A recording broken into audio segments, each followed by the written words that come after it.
Catch out another one. Backstar 2200. I'll be talking about Baby Rack surviving Chicago.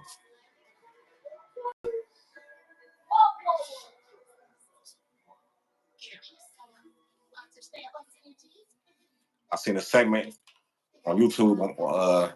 I think Matt Muller put it out there, and he showed like a little skit of Baby Rack,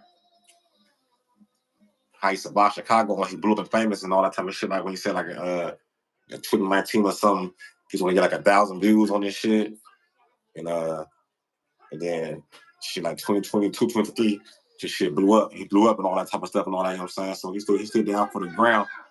All that was going on. He was going through stuff too, like Chicago. Like he moved to Atlanta. You know what I'm saying? Then he moved back to Chicago. Like you feel me? You know what I'm saying? He moved back to Chicago. He had a lot of stuff going on. People jumped all on him, did some stuff to him and all that type of stuff. And you know, it was a messed up thing. Like make sure you leave a like, make sure you comment, make sure you share this, make sure you subscribe.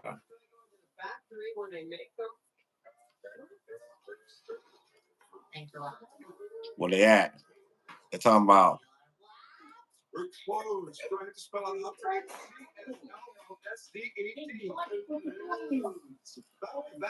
okay?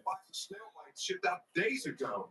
Such a hit. They flew out the stores, and now we've run out of ingredients. What is it now? I didn't look. I was saying this entirely. Yeah, why would he, huh? He's made his money. Yes, he can. I don't know. It's not like I would do the same thing if I was shoes. So you see, he survived the storm, man. He survived it. Would you want me to quiet for a second, please? Sorry. Gary, they're completely sold out. There are no more snail bites left in the entire world, and there never will be. What do you want? You do.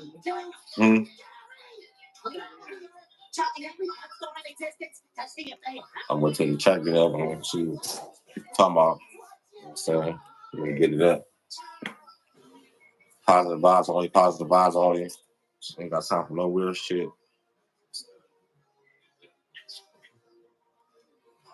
We just trying to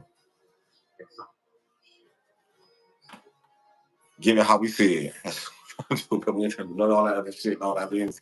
Trying to go to nobody's channel and you know what I'm saying, look at their shit to see, you know what I'm saying, if they got some shit, you know what I'm saying. We ain't looking for none of that type of shit. Don't be too grown for that type of shit. Oh, one of the thoughts of my channel see, they get on their live and say what they see. That's some weirdo kid shit. You don't do that type of stuff. You know, like when you're grown, you know what I'm saying, and you got manners and you was raised right, you ain't gonna do no type of shit like that. You know, some people don't got no manners. Some people just get on here because, like I say once again, they probably was when they was young, I would do some shit and all that, and people probably, so they probably this the only opportunity right here that can get them to hear their voice and all that. We don't really care about what you're saying and all. I just want you to like, comment, subscribe. That's all I want you to do, and follow the content, follow the content. So I'm putting it out here. I ain't just talking for nothing. I ain't telling you to argue with no peoples and nothing like that. Yeah, though, like I was saying though, man. I watched it. Yeah, see the title. I seen a segment. You know what I'm saying? My baby Rack, he's from Chicago. His dad lived in Chicago, but his mom lived in Atlanta. And he had to go back and forth and all that. You know what I'm saying? He had a lot of stuff going on when he was in Chicago though. When he went to Chicago, I guess he with different people, you know how they culture there or whatever, you know what I'm saying? Different people, whatever, and they caught him, and they jumped all on him, all type of stuff. But he survived everything. He made it out, went back to Atlanta, got it up. You know what I'm saying? He living a good life now, you know what I'm saying? So it can happen for you and all that. Don't ever think that it can happen for you. If you stuck in the struggle.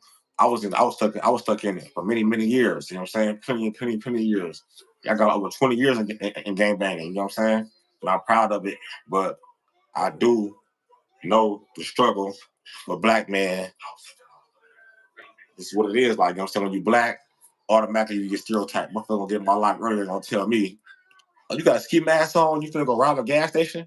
Motherfucker, go out there and rob a gas station? Like, you don't supposed to say anything, like, it make you want to just hop through the phone and, like, what the fuck you talking about? Like, you ain't got nothing else to do. Like, come on now. I'm saying, make sure you like, comment, subscribe to Keisha Bench Reactions. Also, Keisha Bench Reactions and RB Life with the Wilsons. Those are my platforms too. You know, we do content over there at Keisha Bench Reaction. We do pranks, you know what I'm saying, against each other, me and my wife. You know what I'm saying? We bet. You know what I'm saying? I take hot stuff. You know, we do our thing. You know, on our RB channel, you know what I'm saying? We want our RB life and all that. We don't pay no bills. We rent free, all the stuff and all that. You know what I'm saying? So I'm not gonna have my chat talking about stuff and all that shit. Everything I got our own. Everything we got, we own. Bottom line. But yeah, though. You know what I'm saying? So, you know, the summer is coming up. So, Chicago be having a lot of stuff going on. You know what I'm saying? Chicago be having a lot of stuff going on in the summertime. Every time in the summertime, Chicago go all the way up. It be going up like, I don't know why, but for some reason, you know what I'm saying? It's a stigma there. You know what I'm saying? That, you know what I'm saying? So, there's something going on there. Earlier, my other line, I was talking about R. Kelly. We really get into it like that. But R. Kelly was trying to get free. R. Kelly want to get free, y'all. R. Kelly said he want to get his freedom back, y'all. He said he want to get back on the stage and, you know what I'm saying, sing his songs. That's what everybody talking about. Period, point blank. That's what R. Kelly said. R. Kelly said, like, man, we back in there. I don't think it's going to ever happen, though. I don't think it's going to happen. But make sure you like, comment, subscribe to Keisha Bashford Reactions. Make sure you comment, subscribe to I'll Be Like with the Wilson. Make sure you comment, subscribe to this channel right here. Period.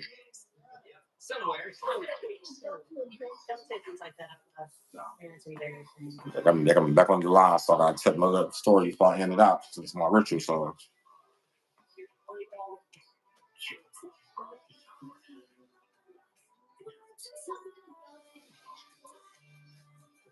So one day I was at Susanville State Prison. I came back from fire camp. I got rolled up in fire camp for suspicion to distribute. So they were saying that I was selling drugs in fire camp. So what happened was I got caught for a gun. They sent me to prison to Wasco State Prison reception. Wasco State Prison reception. They sent me all the way to Susanville. So Wasco is in Kern County. And Susanville is in Susanville County. It's in Lassen County. Pardon me. Susanville is in Lassen County. So that's like 10 hours. So we left 6 o'clock in the morning and we didn't get to Susanville probably to like 5 in the evening. So when I got to Susanville fire camps, they put me on Sierra Yard first. At the Sierra Yard, they put me on Cascade Yard. From Cascade Yard, I did my PFT, my FFT, then I went to fire camp. They sent me to Washington Ridge. I stayed at Washington Ridge for 6 months. I left Washington Ridge. I went to Sugar Pine. When I left Sugar Pine, I went to Ben Loma. When I got to Ben Loma, that was the closest to Southern California possible. So when I got to Ben Loma, that was the closest. So I was getting the little drops or whatever. You know, since I was getting drops and all that, I had shit buried. Like I had buds buried all around the motherfucking mountains and all that, whatever. But I went out there, dig some shit up and all that. Boom. So one day we went out on grade. You know what grade is? Grade means go out and fight fires. Like if it's a fire around the area, you know what I'm saying? They want the people in the camp to make a fire line. So I was first Pulaski. So I had the Pulaski, then you have the whole shit. You know what I'm saying? So bam, so I get off work. As soon as I get off work, they call my name. Wooty woo, report to the office. When I get to the office, they handcuffing me. Like I went to jail all over again. They sent me back to Susanville. I got stuck there. When I got stuck there, I got in a ride there, and then I got stuck there. I went to when I got a ride, they sent me to level 3. I stayed on level 3 for a minute. My punch went back down. I went back down. They sent me to Sierra Yard, so I paroled from Sierra Yard. So Sierra Yard, I seen motherfuckers. You know, Sierra Yard, they got like a hole in the window. I'm talking to the homie one night. The homie like, yeah, fool. I'm grab the shit for it. Like, grab the shit for me real quick, fool. Grab it for me real quick. Like, you know what I'm saying? I need that. You put the night over with. Spanish walk up, push me out, put him out the way. Like, hey. The other nigga come the door. He put his arm out the window, and he do the thing right there at the window, right in front of my face. Like, I'm like, damn, I'm just gonna do that right there in front of my face. Like, I ain't say nothing. I didn't say nothing when I see what he was doing. Like, when I see what he was doing, like, damn, he's gonna do this shit right in my face. Like, you know what I'm saying? I said nothing to the nigga that was in my dorm or the best friend that walked off. When he hit him with the shit, he stood there for a minute. Boom. So that's my story right there when I was at Susanville, man. I see somebody get shoot right in my face and all that, man. Raw, uncut. He didn't care about me talking to my homie or nothing. He did it right in my face. Make sure you like, comment, subscribe, and I'm out.